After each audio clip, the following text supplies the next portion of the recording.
بسم اللہ الرحمن الرحیم۔ السلام علیکم ناظرین، میں ہوں محمد محسن چدھر اور آپ لوگ دیکھ رہے ہیں میرا یوٹیوب اور فیس بک چینل۔ عمران خان کی سیاسی تنہائی۔ کیا عمران خان اس سیاست کے میدان میں اکیلے رہ گئے ہیں؟ کیا نہ ساتھ چھوڑنے والے بھی ان کا ساتھ چھوڑ چکے ہیں؟ ایسی کچھ اہم تفصیلات ہیں وہ آپ لوگوں کے ساتھ شیئر کرتے ہیں۔ سابق وزیر اعظم عمران خان 2002 میں الیکشن میں اپنی پارٹی پاکستان تحریک انصاف کی ناکامی پر خاصے مایوس تھے۔ ان کو صرف اپنے آبائی علاقے میاں والی سے کامیابی ملی تھی، حالانکہ اس الیکشن میں نہ بے نظیر تھی نہ ہی میاں نواز شریف۔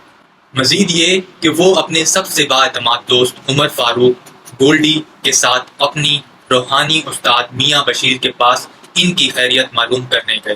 باتوں باتوں میں انہوں نے پوچھا، ہماری پارٹی کب جیتے گی؟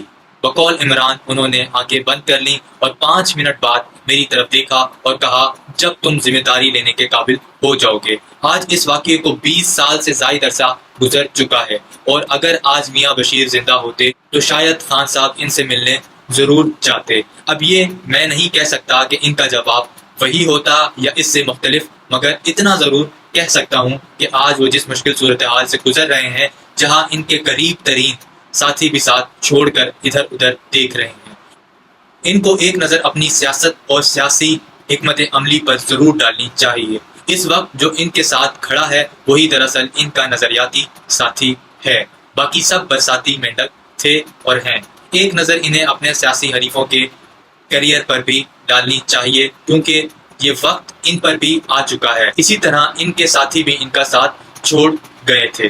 ان کی سیاسی حریف بے نظیر بھٹو نے بہت برا وقت دیکھا۔ ایک وقت ایسا بھی آیا تھا کہ ذوالفقار علی بھٹو کو لاہور ہائی کورٹ سے پھانسی کی سزا سنا دی گئی اور پارٹی قیادت اگر مگر میں لگی ہوئی تھی۔ کارکن خود نکلتے، احتجاج کرتے، گرفتار ہوتے اور ڈاکٹرائن کی عدالتوں میں سزا پاتے۔ بیٹی سیاسی طور پر نا تجربہ کار تھی اور ماں جذباتی، مگر سمجھ رہی تھی کہ کون لیڈر کیا کر رہا ہے۔ یہ ایک طویل داستان ہے کہ وقت نے کس طرح پلٹا کھایا، مگر بے نظیر کو کبھی کھل کر سیاست کرنے کا موقع نہ مل سکا اور آخر میں انہیں بھی راستے سے ہٹا دیا گیا۔ دونوں ماں بیٹی کے لیے سب سے مشکل مرحلہ بھٹو صاحب کی پھانسی کے بعد وہ تھا جب اس کے 1 سال بعد بڑے سیاسی اتحاد MRD کی تشکیل ہوئی، جس میں ایسے رہنما بھی شامل تھے جنہوں نے بھٹو کی مخالفت کی تھی، بلکہ کہیں نہ کہیں در پردہ پھانسی کے حامی بھی تھے، مگر انہیں سخت دل کے ساتھ کلفٹن آنے کی دعوت دی اور پھر پاکستان کی سیاسی تاریخ کا سیاسی اتحاد بنا۔ تمام تر نظریاتی اختلافات کے باوجود، اور 1983 میں ایک منفرد تحریک چلی جس میں 800 کے قریب لوگ مارے گئے۔ ذرائع کا مزید یہ کہنا ہے کہ خان صاحب کو ایک نظر اپنے سب سے بڑے سیاسی حریف میاں نواز شریف کے سیاسی اتار چڑھاؤ پر بھی ڈالنی چاہیے۔ اگر وہ پنجاب کے ان کے بقول سب سے بڑے ڈاکو کو پوری پارٹی کی صدارت دے سکتے ہیں تو میاں صاحب سے اختلافات کے باوجود بات چیت تو ہو ہی سکتی تھی۔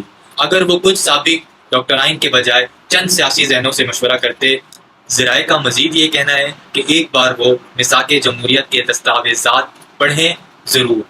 اس پر عمل ہوا یا نہیں، اس کو ابھی رہنے دیں۔ وہ ان سوالات کے جواب ہیں جو میاں صاحب اور بے نظیر صاحبہ نے برسوں بعد یہ اعتراف کیا کہ وہ کچھ غیر سیاسی لوگوں کو ایک دوسرے کے ساتھ اختلاف کے لیے استعمال کرتے تھے۔ میاں صاحب بھی 1980 تک سیاست سے انکیپیبل تھے۔ اتفاق فاؤنڈری اور جم خانہ میں کرکٹ کھیلنے کے علاوہ بھی دوسرا کوئی مشغلہ نہیں تھا۔ انہوں نے بھی ڈاکٹرائن جیلانی اور ڈاکٹرائن کل کی سیاسی نرسری سے سیاست کی تربیت حاصل کی۔ میاں صاحب بھی آگے جا کر طاقتور حلقوں کو چیلنج کیا، کہیں کامیاب ہوئے کہیں ناکام۔ سب سے زیادہ ڈاکٹرائن انہوں نے ہی لگائے اور تقریباً سب سے تنازع رہا۔ کہیں نہ کہیں ان کی غلطی تھی اور کہیں طاقتور حلقوں سے زور زبردستی اور مداخلت کی۔ 2011 سے 2018 تک عمران خان تمام حلقوں کی حمایت کے علاوہ پاکستان کے ایک ایسے طبقے کو سیاست میں لانے میں کامیاب ہوئے جو سیاست سے دور تھا، اور وہ تھے پاکستان کے نوجوان اور خاندان۔ کرکٹ کے لحاظ سے تو میاں صاحب کے بھی ہیرو تھے اور بے نظیر کے بھی، مگر وہ ان لوگوں کی امید بنے جنہیں آگے کوئی امید نظر نہیں آ رہی تھی۔ 2008 تک لوگ صرف عمران خان کو ایک ہیرو کے طور پر دیکھنے آتے تھے، مگر بے نظیر بھٹو کی شہادت کے بعد وہ مضبوط تیسرا آپشن بنے پاکستان کے لیے۔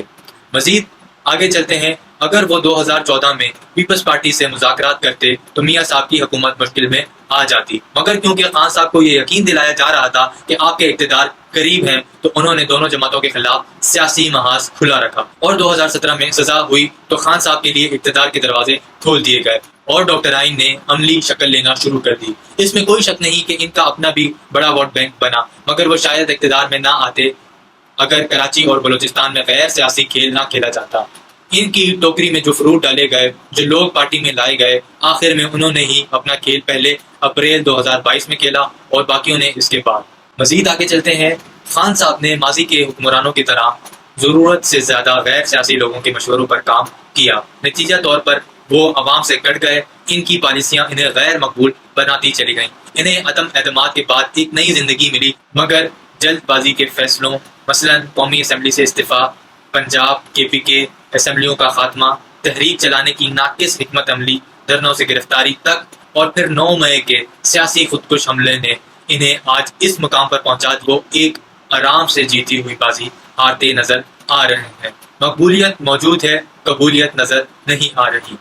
بہتر حکمت عملی انہیں سیاست میں واپس لا سکتی ہے، کیونکہ جو غلطی انہوں نے کی وہی غلطی مسلم لیگ نون اور پیپلز پارٹی کر رہی ہے، غیر سیاسی قوتوں کو اپنا اسپیس دے کر۔ پچھلے دنوں محمد سعید صاحب کی ایک کتاب پاکستان، جو 1 اگست 1947 سے 31 دسمبر 1947 تک کے اخباری تراشوں پر مشتمل ہے، میں ایک لیٹر ٹو ایڈیٹر جو پاکستان ٹائمز میں چھپا تھا، منجانب عام آدمی نظر سے گزرا، جو سیاست دانوں سے ایک اپیل کرتا تھا، جناب والا، میں سیاست دانوں سے ادب سے گزارش کرتا ہوں کہ اگر اس ملک میں آپ کا احترام ختم ہو گیا تو اس کا آپ کو نقصان نہیں مگر عوام کو بڑا نقصان ہوگا۔ خدا را پاکستان کے خاطر تاریخ پڑھ کر اندازہ کر لیں۔ یاد رکھیں، جبر کے ذریعے نہ بھٹو ختم ہوا، نہ نواز شریف اور نہ عمران خان ختم ہوگا۔ سیاسی میدان میں ہی شکست اصل شکست ہوتی ہے، باقی آگے آپ سمجھدار ہیں۔ یہ تھی کچھ اہم معلومات، عمران خان کی داستان، نواز شریف کی داستان اور بے نظیر بھٹو کی داستان۔